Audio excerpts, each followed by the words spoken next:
અને આગળ વાત કરીએ કેશોદ ભાજપમાં આંતરિક વિવાદ હવે ચરમસીમાએ પહોંચી ગયો છે। ભાજપના કાર્યકર્તાઓએ ગોપાલ ઇટાલિયાનું સન્માન કર્યું છે। આપના કાર્યક્રમમાં વોર્ડ નંબર 5ના સભ્ય અને કાર્યકર્તાઓ પહોંચ્યા હતા। વિવેક કોટડિયાએ ગોપાલ ઇટાલિયાનું સન્માન કર્યું। નિરંજન પીપળિયા અને અશ્વિન કુંભાણીએ પણ સન્માન કર્યું।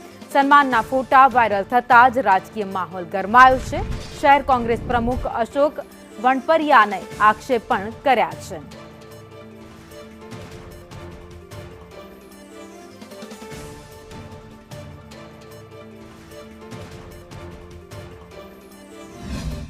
पब्लिक ने खबर नहीं कि शू है। हमें आज काल अंदर खबर पड़ी गई पब्लिक ने कि भाजप है कांग्रेस भाजप है અને આપ છે એ બી ટીમ છે। એનું એક ઉદાહરણ મારી પાસે છે કે જ્યારે ગોપાલ ઇટાલિયા અને કિરીટ પટેલ લડતા હતા ત્યારે કેશોદના ભાજપના કાર્યકરો અહીંથી કિરીટ પટેલને જીતાડવા જતા હતા। તો એ મને તો આજે એમ થાય છે કે આ ગોપાલભાઈ માટે મહેનત કરતા હતા કે કિરીટ પટેલ હાટું મહેનત કરતા હતા। તો કિરીટ પટેલને પણ ખબર હોવી જોઈએ કે આપણા કાર્યકરો છે એમાં અહીંયા કેટલા ધડબડાટીમાં ફંદા છે।